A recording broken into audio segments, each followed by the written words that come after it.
Oke, jadi kuliah hari ini saya record, nanti akan saya masukkan LMS ya. Jadi saudara-saudara nanti bisa mengulangi lagi.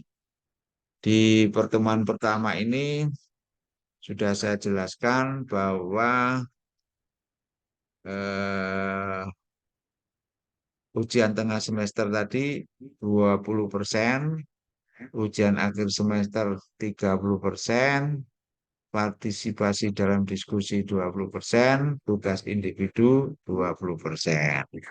Kemudian masuk dan tidak masuk itu menentukan paling banyak. Ya, kalau tidak masuk 75% berarti tidak akan keluar nilainya. Ya. Nah, kemudian di filsafat hukum ini dirancang ya, mata kuliah ini dirancang untuk memberikan pemahaman kepada para mahasiswa, pemahaman yang mendalam tentang konsep dan teori hukum, ya, terutama di teori-teori filsafat yang mendasari tentang hukum. Ya. Harapannya melalui teori-teori filsafat yang mendasari hukum ini, mahasiswa dapat mengembangkan pandangan secara kritis terhadap dasar-dasar hukum yang menjadi landasan bagi sistem hukum yang berlaku. Ya. Jadi tujuan pembelajarannya yang pertama memahami dasar-dasar besar hukum sebagai landasan teori dalam sistem hukum. Kemudian menganalisis konsep-konsep filsafat yang mempengaruhi pemikiran hukum. Kemudian mengidentifikasi peran filsafat hukum dalam membentuk norma hukum. Kemudian mampu mengaitkan pemikiran filsafat dengan perkembangan hukum modern. Dan yang kelima, mengembangkan kemampuan berpikir kritis dan analitis dalam konteks filsafat hukum. Ya, karena itu metodenya nanti ada kuliah teori ya untuk menyampaikan konsep dasar filsafat hukum. Kemudian diskusi kelompok, ini berbagi ide dan pandangan ya terkait dengan teori-teori filsafat hukum. Kemudian analisis kasus, nanti akan mengaitkan konsep filsafat dengan kasus-kasus hukum yang aktual.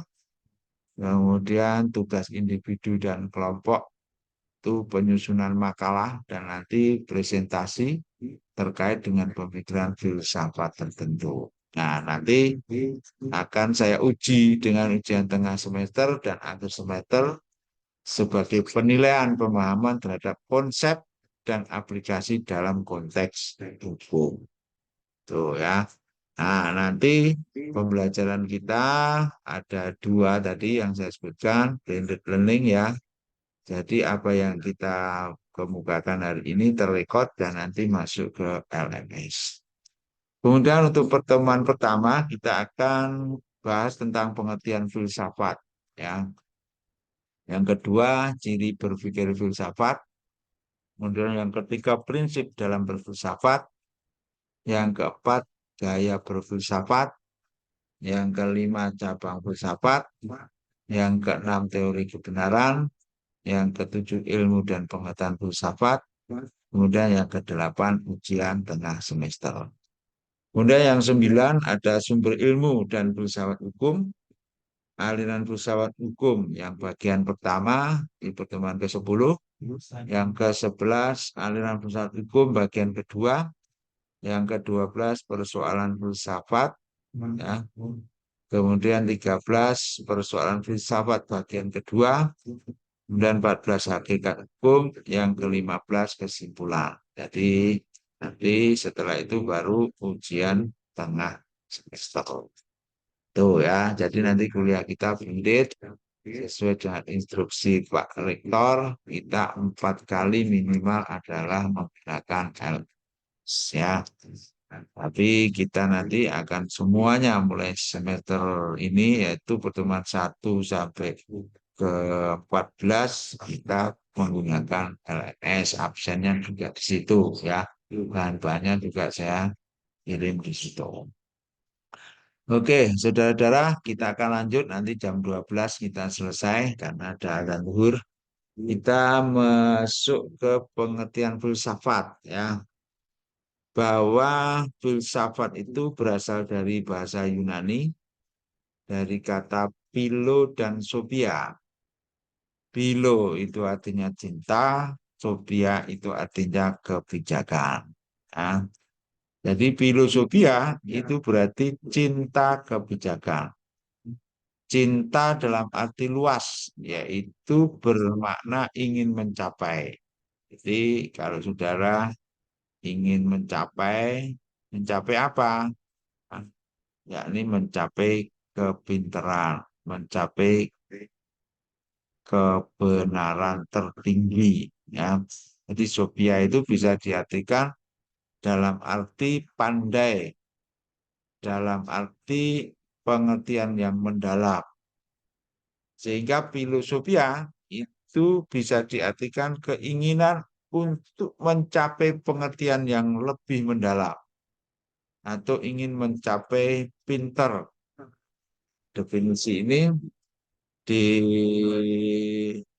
apa namanya kemukakan oleh Pak Ahmad Tafsir dalam buku filsafat di halaman 8. Tuh ya, jadi sekali lagi saya ulangi, filosofia itu adalah keinginan untuk mencapai pengertian yang lebih mendalam atau ingin mencapai pinter. Dengan cara apa kalau mencapai pinter? Satu, diskusi. Dua, membaca. Ya.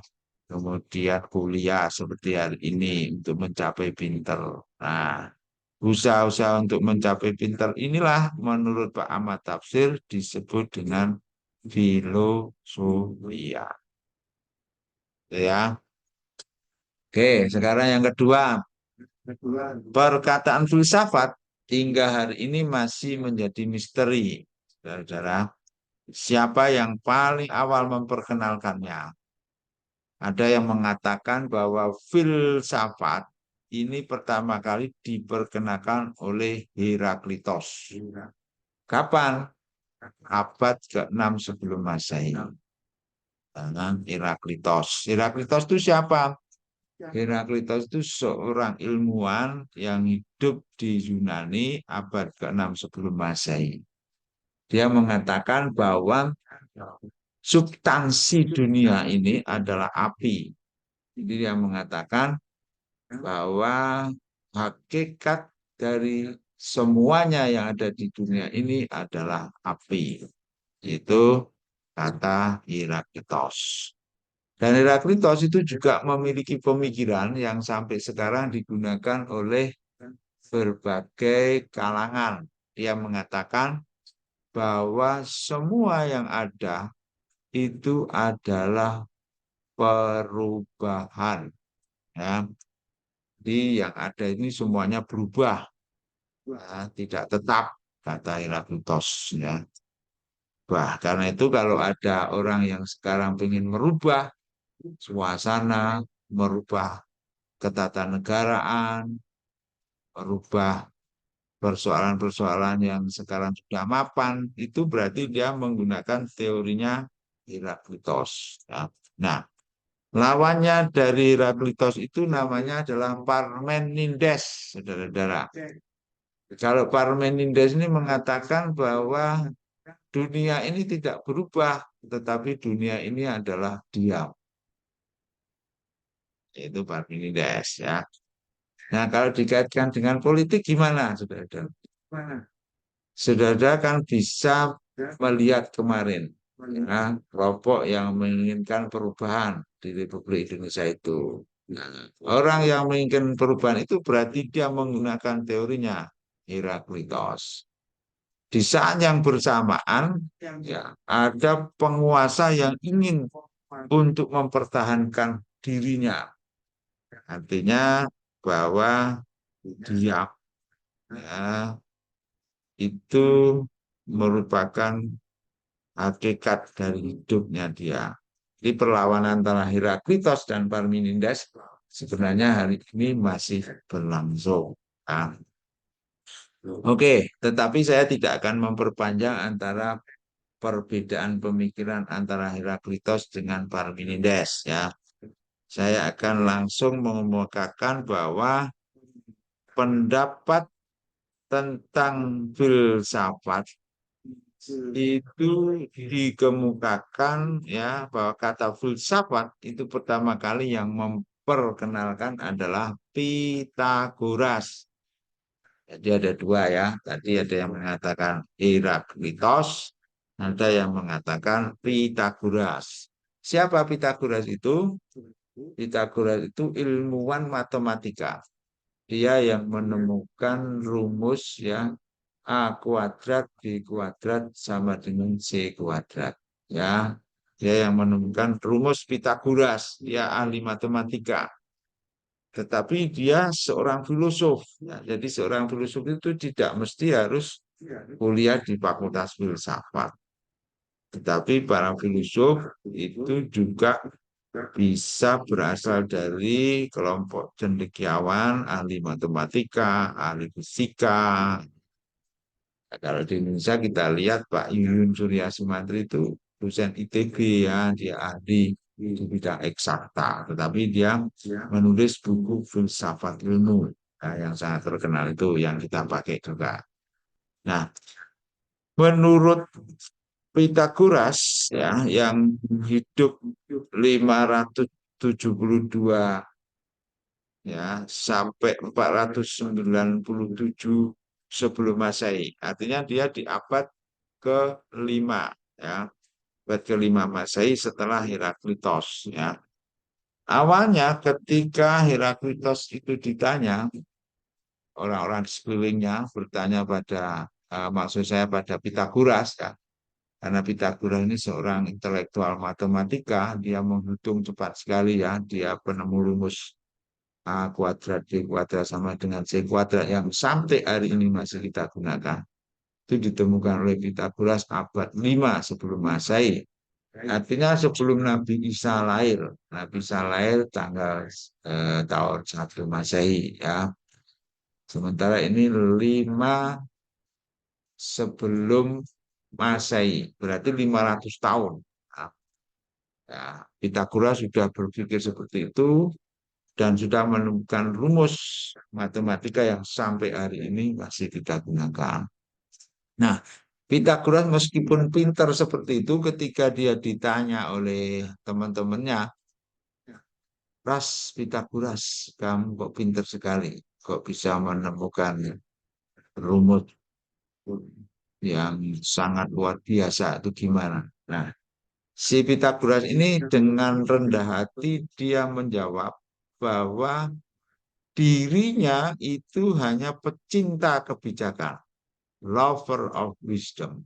Ya, ya dia bukan seorang yang pintar, tetapi dia adalah seorang yang mencintai kebijakan.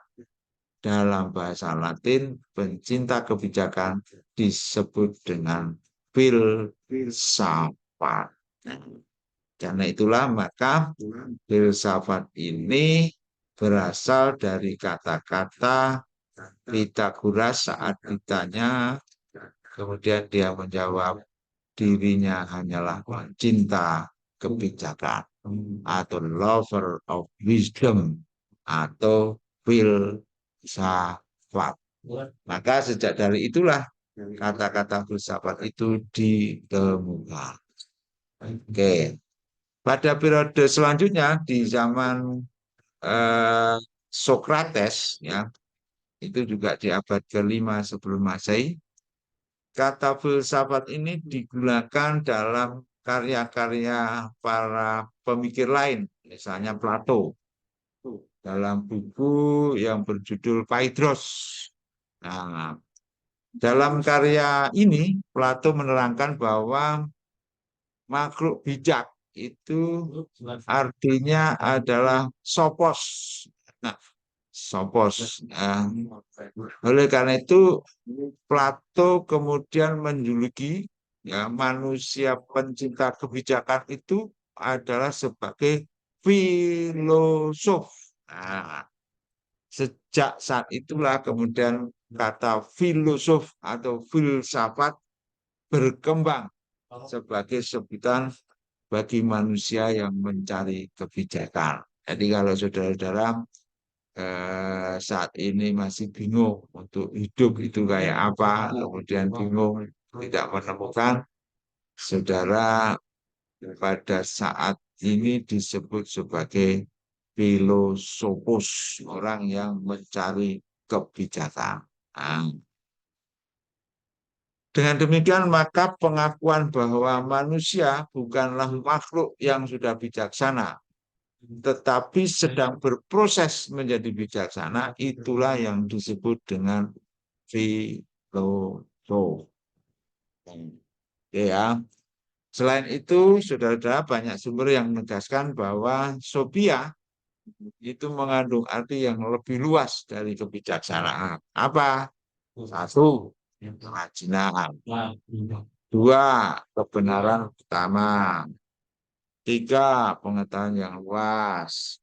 Empat, kebijakan intelektual. Lima, pertimbangan yang sehat. Enam, kecerdikan dalam memutuskan hal yang praktis. Nah, saudara-saudara, kata filosofus itu menjadi penanda adanya kegiatan manusia yang mencari dan mengejar kebijaksanaan karena kecintaannya akan kebijaksanaan itu. Karena itulah maka filsafat diartikan sebagai cinta kebijaksanaan. Jadi filsafat itu adalah artinya cinta pada kebijaksanaan. Nah, bagaimana menurut para ahli di Indonesia? Ada misalnya Profesor Dr. Ida Bagus Wiyasa dalam bukunya yang berjudul Filsafat Ilmu Hukum. Dia mengatakan bahwa filsafat adalah hasil berpikir filosofis. Berpikir filosofis adalah berpikir tentang sebab atau thinking of cause. Berpikir tentang sebab. Nah, berpikir tentang sebab adalah berpikir tentang asal-usul, sumber, atau hakikat sesuatu. Nah, berpikir tentang sebab dari sesuatu. Misalnya, suatu peristiwa dapat membuat seseorang memiliki pengetahuan tentang sebab dari peristiwa tersebut.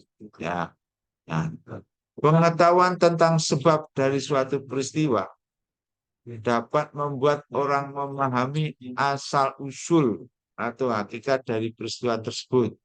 Ya, understanding. Ya, memahami sebab suatu peristiwa dapat membuat orang menjadi bijaksana dalam bersikap terhadap suatu peristiwa. Jadi, kalau kita memahami secara mendalam, kita akan menjadi orang yang lebih bijak. Nah, misalnya kita mengerti tentang persoalan negara Indonesia, misalnya.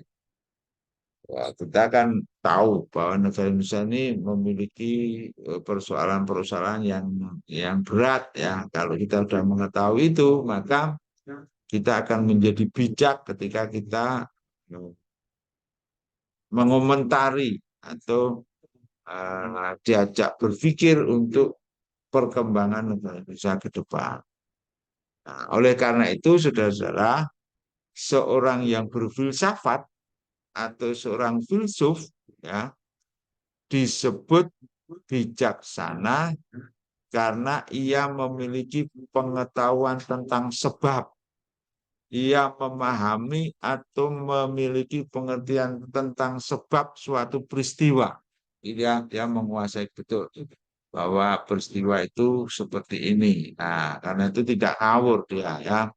Nah, itu filosof menjadi seorang peneliti ya. Dan dia menemukan penyebab-penyebab yang sesungguhnya sehingga ketika dia berkomentar tidak ngawur ya. Nah, pengetahuan dan pemahaman tentang sebab dari suatu peristiwa ini membuat seseorang memiliki kemampuan untuk memecahkan masalah yang terkandung di dalam peristiwa tersebut. Misalnya kalau terjadi pengangguran ya di Indonesia ini misalnya, maka seorang filsuf itu akan meneliti sebab-sebab dari pengangguran itu apa ya. Kemudian dia akan memberikan solusi secara tepat. Nah, Dan itu seorang ilmuwan itu sebenarnya juga seorang filosof, ya, karena dia berpikir secara mendalam tentang sebab-sebab dari persoalan yang muncul. Itu saudara arti dari filsafat, ya. Ini kita akan tutup perkuliahan ini, ya. Dengan demikian asal mula dari kata filsafat itu sangat umum, yang intinya adalah the pursuit of mental excellence atau mencari keutamaan mental. Dalam bahasa Indonesia, kata filosofia tadi berubah menjadi filsafat. Dalam bahasa Arab menjadi falsafah. Dalam bahasa Inggris menjadi filosofi. Dalam bahasa Latin menjadi filosofia. Di dalam bahasa Jerman, Belanda, dan Perancis menjadi filosofi. Nah, itu nanti minggu depan akan kita sambung lagi dengan pengertian filsafat dilihat dari sudut istilah. Nah, oke, ada pertanyaan dari saya tentang pengertian filsafat?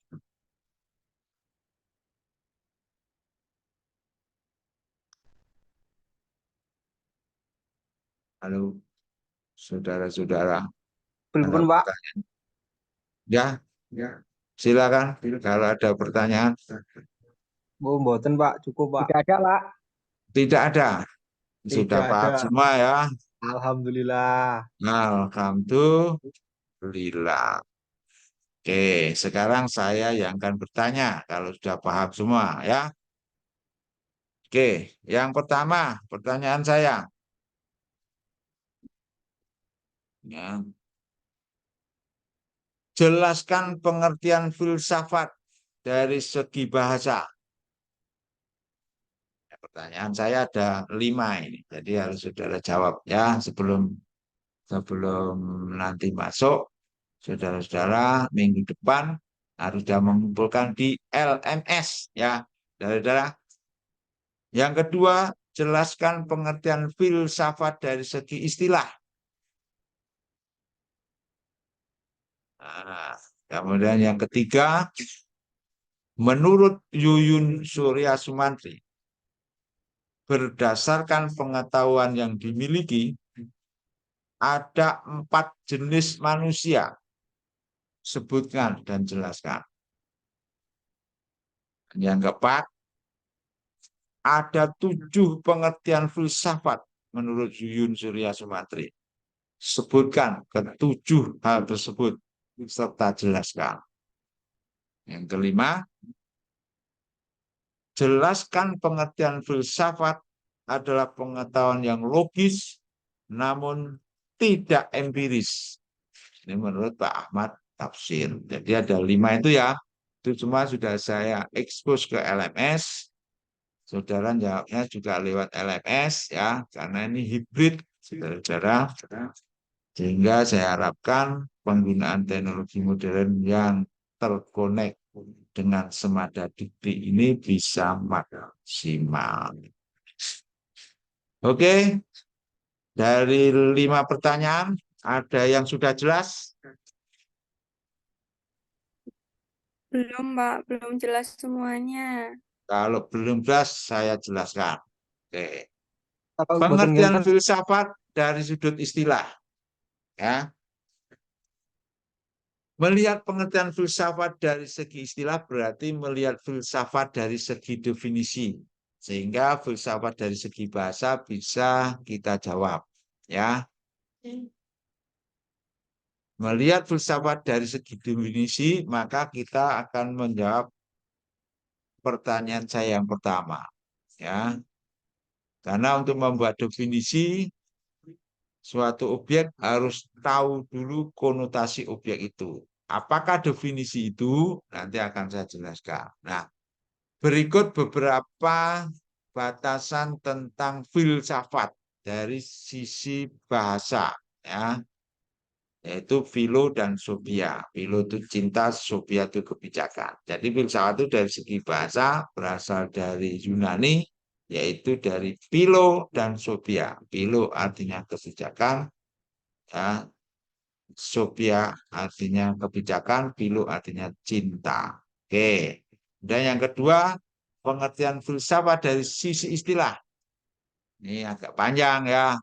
Menurut Pujo Wiyatno, filsafat adalah pengetahuan yang berusaha mencari sebab yang sedalam-dalamnya bagi segala sesuatu berdasarkan pikiran belaka. Jadi menurut istilah, ya, pertanyaan saya yang kedua, filsafat itu adalah pengetahuan yang berusaha mencari sebab yang sedalam-dalamnya bagi segala sesuatu berdasarkan pikiran belaka. Oke. Kemudian menurut Pak Hasbullah Bakri, filsafat adalah pengetahuan yang menyelidiki segala sesuatu secara mendalam mengenai alam semesta, manusia, dan lain-lain, sehingga menghasilkan pengetahuan tentang bagaimana hakikatnya sejauh dapat dicapai akal pikiran manusia dan bagaimana seharusnya manusia itu bersikap. Ya. Kemudian Plato mengatakan filsafat adalah, ya, kebenaran atau mencapai kebenaran asli atau berpikir untuk mencapai kebenaran yang sesungguhnya. Itu Plato. Kemudian Aristoteles mengatakan bahwa filsafat adalah pengetahuan yang meliputi kebenaran yang tergabung dalam metafisika, logika, retorika, ekonomi, politik, estetika. Kemudian menurut Al-Farabi, filsafat adalah pengetahuan tentang alam wujud, bagaimana hakikat yang sebenarnya.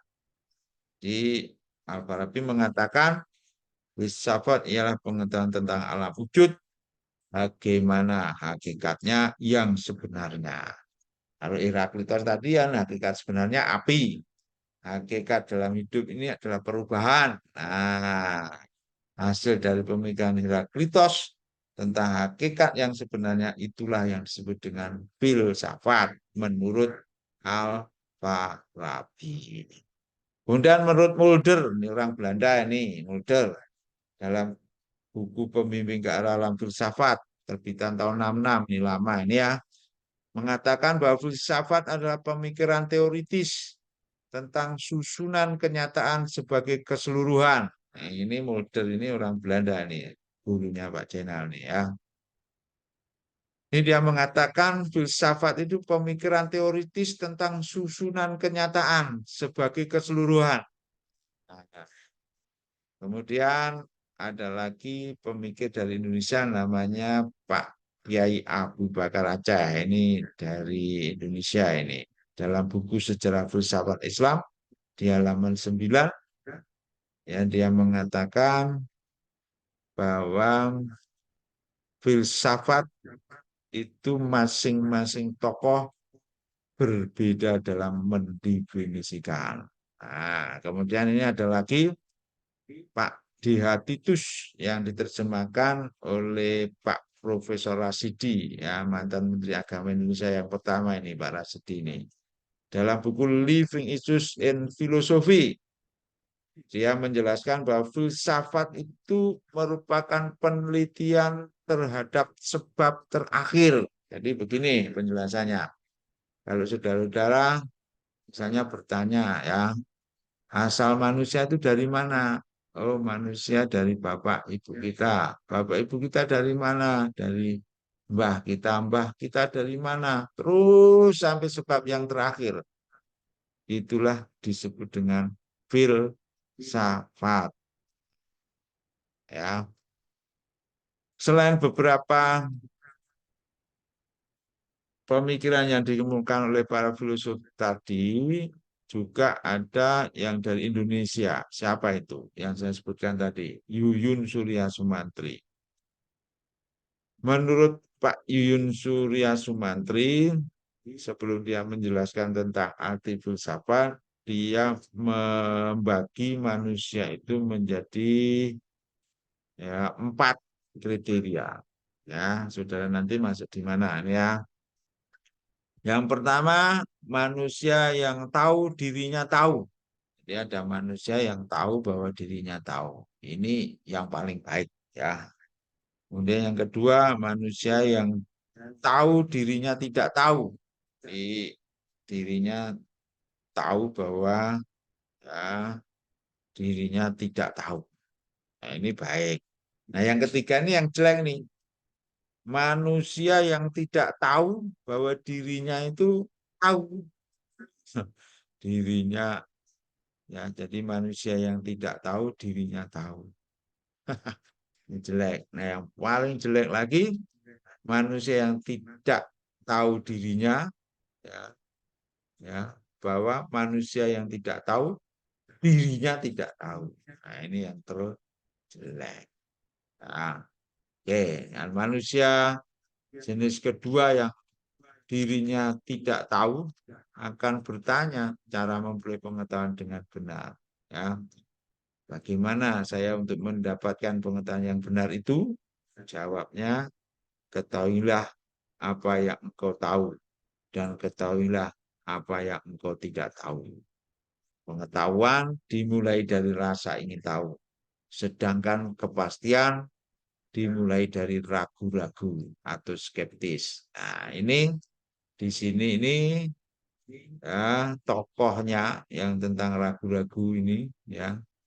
Ini ada ya, nanti akan saya jelaskan tokohnya. Jadi berfilsafat dimulai dari skeptis atau ragu-ragu. Nah, kemudian dari sini maka kemudian Yuyun Surya Sumantri ya mengatakan bahwa berfilsafat itu berarti kita merendahkan diri bahwa tidak semuanya kita ketahui. Ini orang yang sudah merasakan bahwa dirinya tidak tahu apa-apa itu sebenarnya sudah berfilsafat ya. Tapi kalau ada orang yang kemudian seakan-akan dia tahu semuanya, ya ini bukan orang yang sedang berfilsafat. Jadi orang yang berfilsafat itu dia merendahkan dirinya bahwa tidak semuanya diketahui. Ya, bahwa pengetahuan itu sangat terbatas yang ada dalam dirinya. Jadi menurut Pak Yuyun, berfilsafat adalah mengoreksi dirinya sendiri.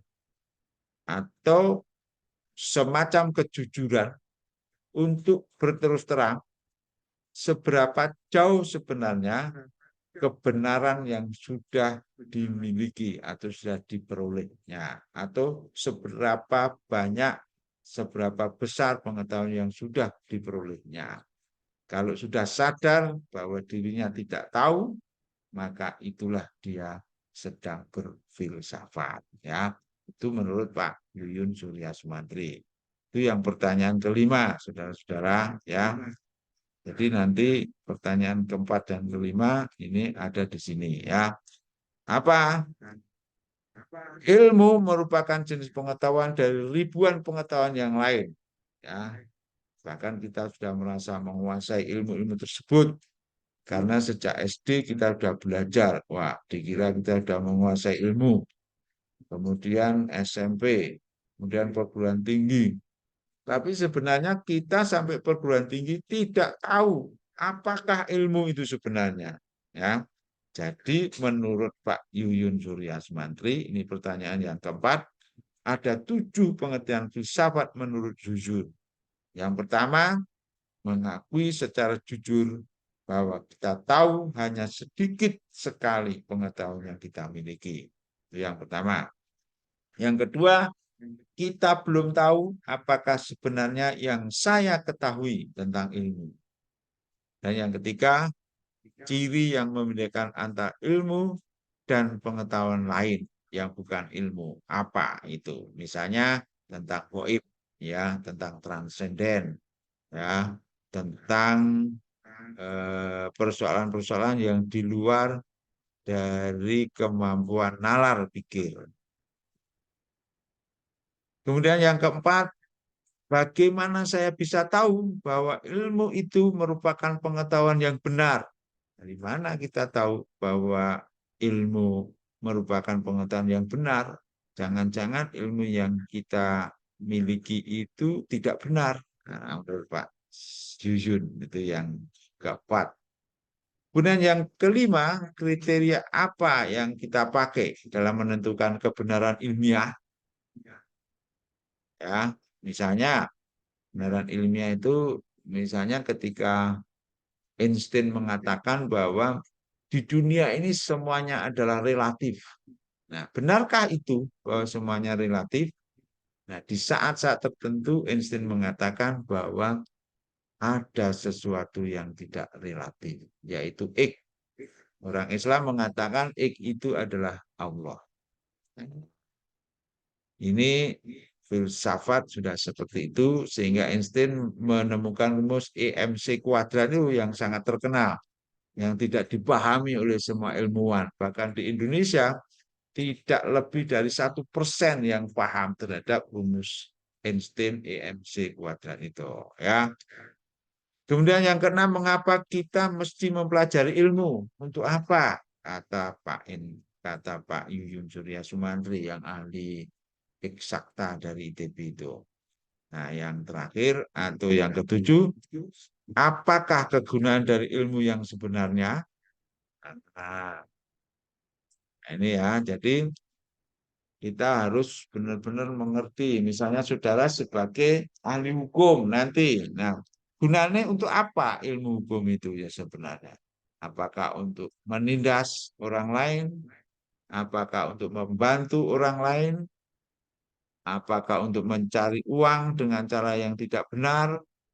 Bagaimana cara mencari uang yang benar dengan ilmu hukum dan sebagainya. Itu ada di pertanyaan ketujuh dari Pak Yuyun Surya Sumantri. Terakhir, menurut Profesor Dr. Ahmad Tafsir, filsafat adalah pengetahuan yang logis, namun tidak empiris. Ya, jadi penjelasannya seperti ini. Ketika Nabi Ibrahim dibakar, tidak terbakar Nabi Ibrahim itu. Ya, kenapa? Logis ini, karena yang memiliki kuasa api adalah Allah. Ketika Allah tidak memerintahkan api untuk panas, maka api pun juga tidak akan panas.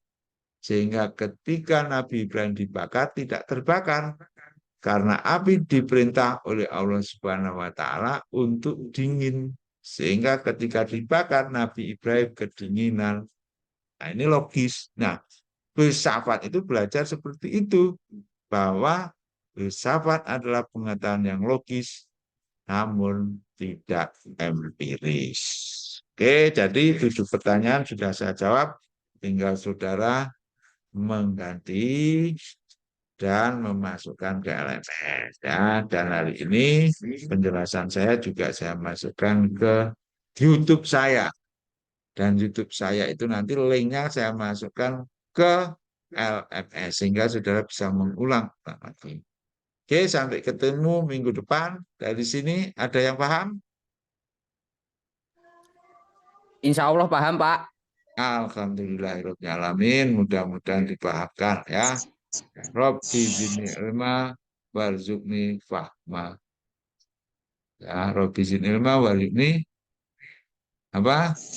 Paham. Ya, mudah-mudahan kita dipahamkan dengan ilmu filsafat yang kita pelajari hari ini. Terima kasih. Amin. Saya mohon maaf, saudara harus sungguh-sungguh dalam belajar ini dan saudara bisa mengulang-ulang di LMS yang sudah kita terapkan di Fakultas Hukum ini. Assalamualaikum warahmatullahi wabarakatuh. Waalaikumsalam Waalaikumsalam warahmatullahi wabarakatuh. warahmatullahi wabarakatuh. Assalamualaikum warahmatullahi wabarakatuh.